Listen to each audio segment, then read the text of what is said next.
The Grand Hall of the Galactic Council was a testament to interstellar cooperation, its arches and columns echoing the architectural styles of countless civilizations.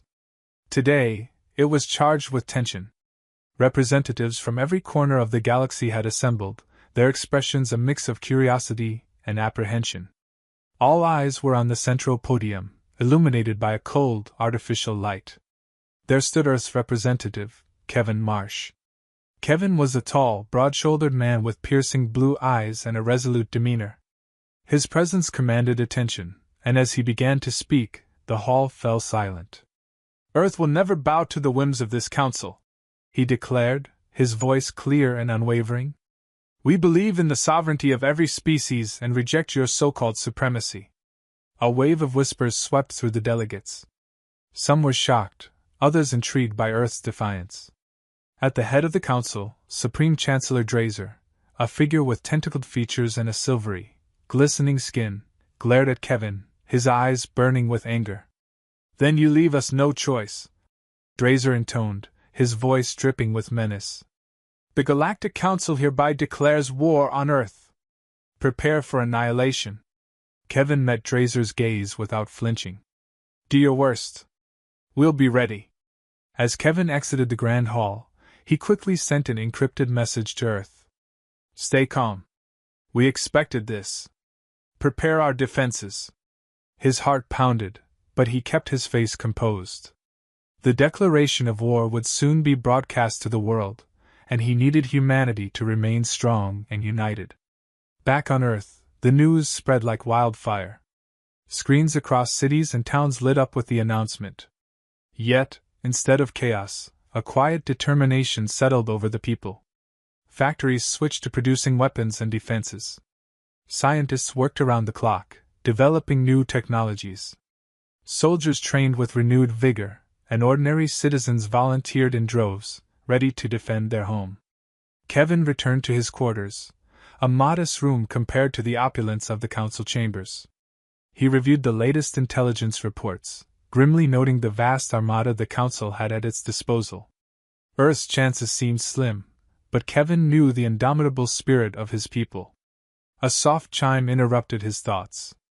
It was a message from General Claire Hayes, the head of Earth's defense forces. "Kevin, we've mobilized our fleets and are fortifying key positions.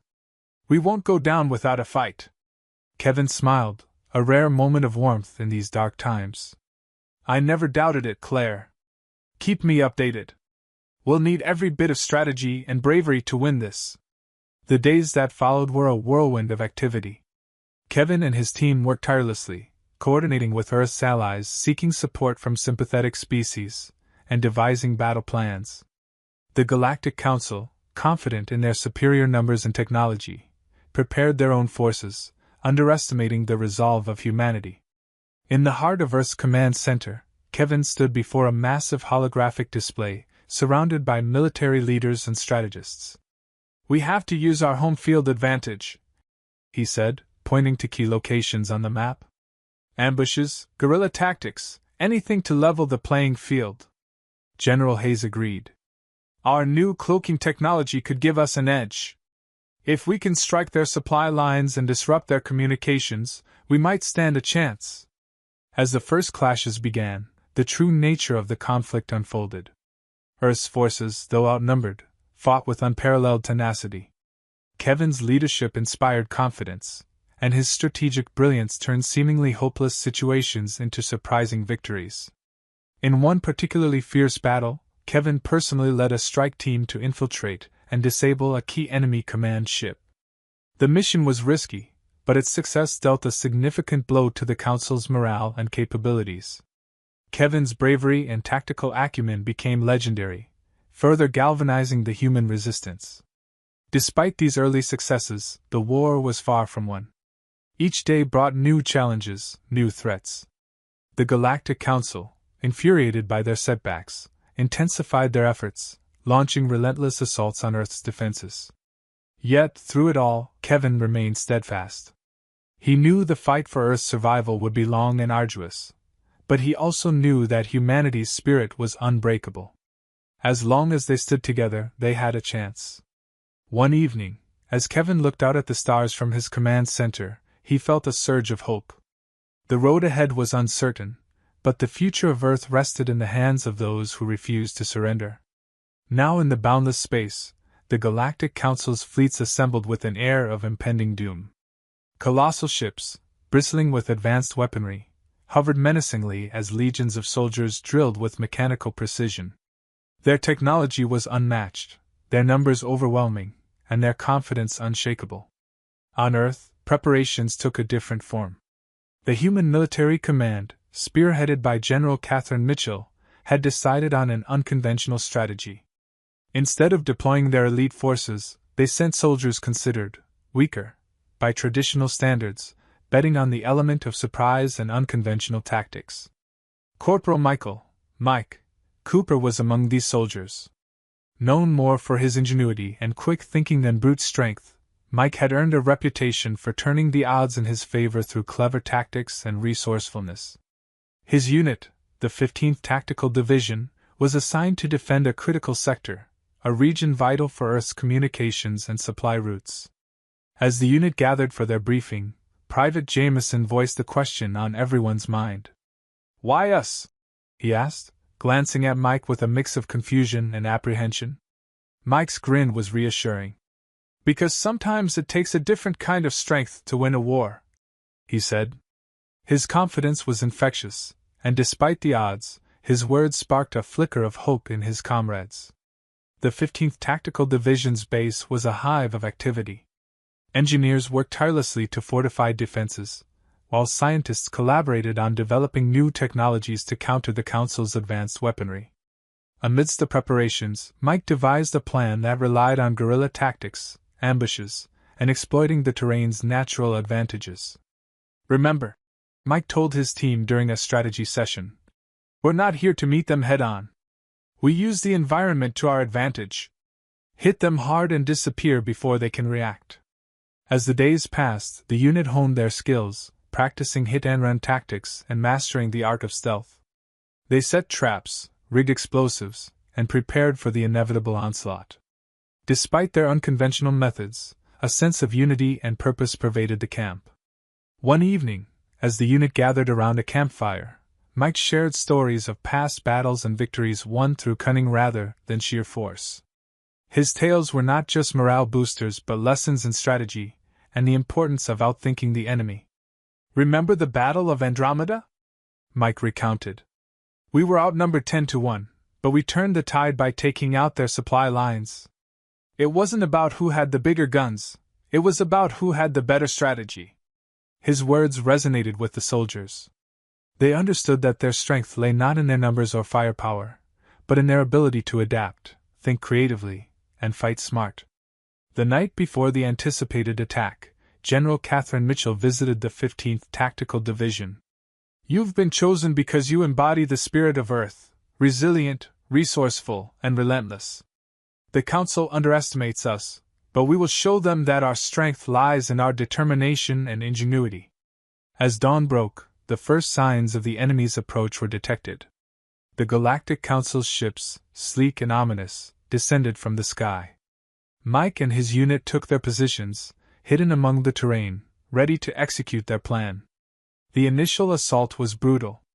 The enemy's advanced weaponry cut through the air, creating explosions that shook the ground. But the 15th Tactical Division was prepared. They launched their ambushes with precision, striking swiftly and retreating into the shadows. The terrain worked in their favor, with dense forests and rocky outcrops providing cover and concealment. Mike led by example, his quick thinking and tactical acumen turning the tide in clash after clash. At one point, he rigged a narrow pass with explosives, luring an enemy patrol into a devastating trap. The explosion echoed through the valley, a testament to human ingenuity and resilience.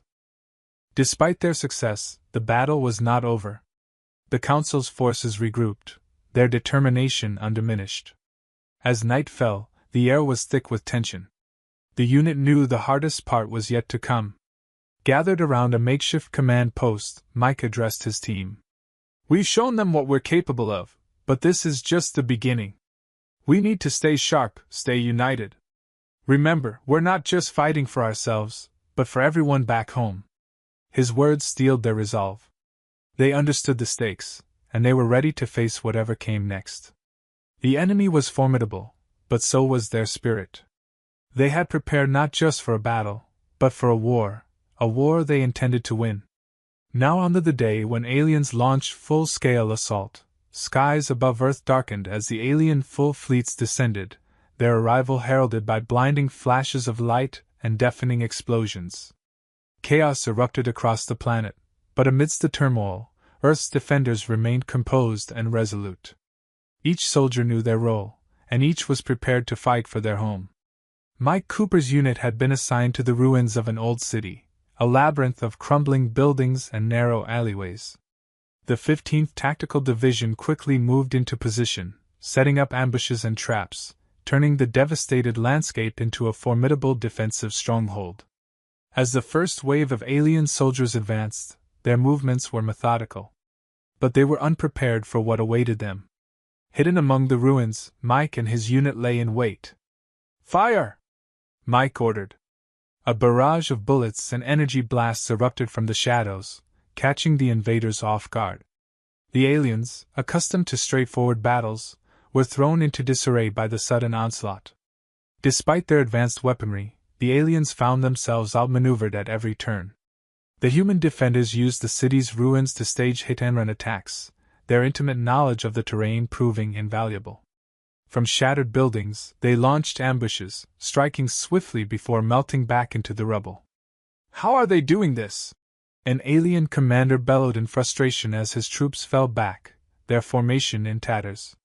"They underestimated us," Mike said to his unit, his voice steady and determined. "And that's their biggest mistake." The guerrilla tactics employed by the 15th Tactical Division disrupted the alien forces' cohesion. Traps set in narrow streets and hidden mines in crumbling buildings took a devastating toll on the invaders. Mike's unit, though smaller in number, fought with a ferocity and ingenuity that belied their supposed weakness. Private Jameson, crouched beside Mike, marveled at the chaos they had sown. "They're falling apart," he said, his eyes wide with a mix of awe and disbelief. "Keep pushing," Mike urged. "We can't let up now." As the battle raged, the humans' unconventional tactics continued to confound the alien forces. At one point, Mike led a small team through a series of underground tunnels, emerging behind enemy lines to launch a surprise attack. The aliens, caught in a pincer movement, were forced into a desperate retreat. General Catherine Mitchell monitored the situation from a command center deep within Earth's defenses. The reports from Mike's unit filled her with a fierce pride.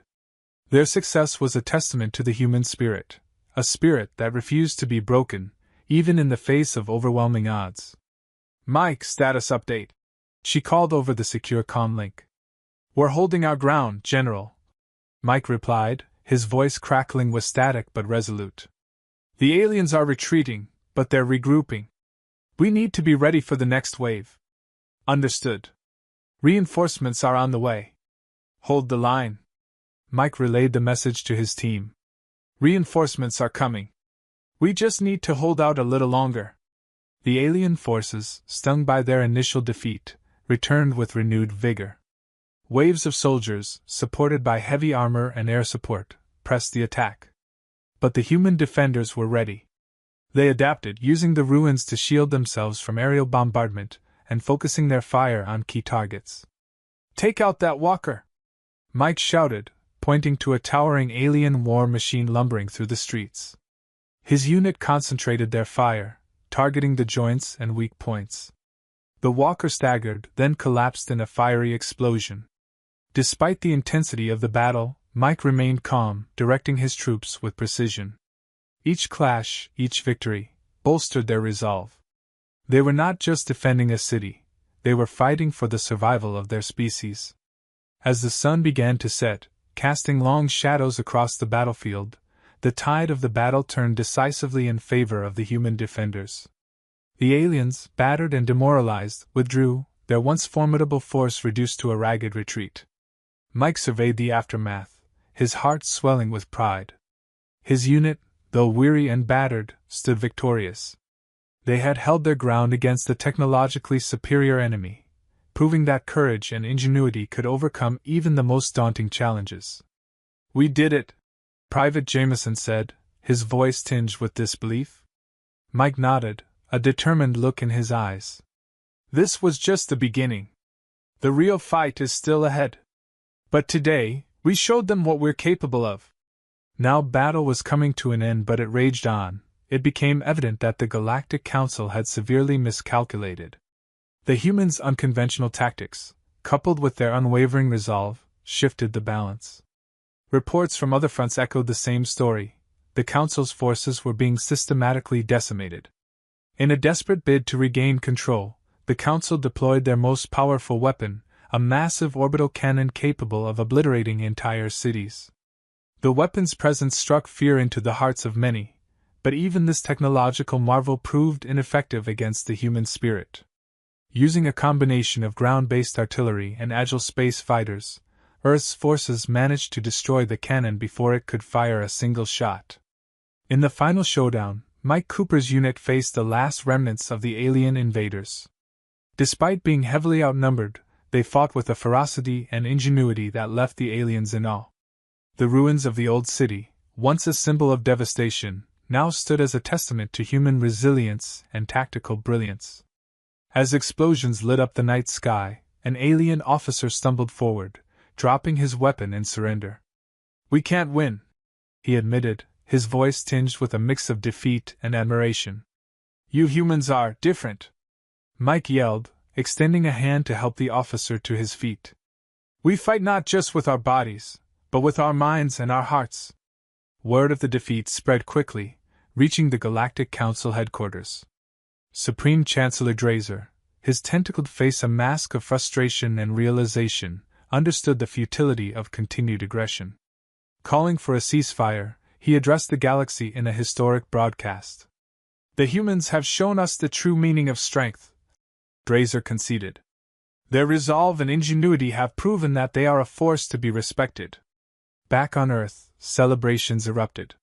People poured into the streets, their joy and relief palpable. Kevin Marsh, Earth's representative, stood before a global audience, his voice filled with pride and determination. "We stood united against tyranny, and we prevailed," Kevin declared. "Let this be a lesson to all, never underestimate the power of the human spirit." As the sun set over the battle-scarred planet, Mike and his unit gathered to reflect on their hard-fought victory. They were tired and battered, but their spirits were unbroken. Private Jameson, his face beaming, turned to Mike. "We did it," he said, a wide smile spreading across his face. Mike looked out at the horizon, the remnants of the day's battle fading into the twilight. "Yeah, we did," he replied. "And we'll be ready for whatever comes next." The soldiers of the 15th Tactical Division knew that the fight had not been easy, but they had proven that humanity's strength lay in its resilience, creativity, and unyielding resolve. They had faced the greatest threat in their history and emerged victorious, not through sheer force, but through the indomitable spirit that defined them. Humanity's triumph over the Galactic Council was a defining moment, not just for Earth but for the entire galaxy. Other species, inspired by the humans' tenacity, began to reconsider their own struggles and the value of fighting for their freedoms. The lesson was clear: never underestimate the power of humanity. As Earth began the long process of rebuilding and healing, the sense of unity and purpose forged in the fires of conflict remained strong. The future was uncertain, but with leaders like Kevin Marsh and warriors like Mike Cooper, humanity faced it with confidence and hope. The galaxy had learned a valuable lesson, and the legacy of this victory would echo through the stars for generations to come. Hey there! Did you know that 99% of our viewers aren't subscribed? If you're enjoying the content, hit that subscribe button to be the first to know when new videos drop.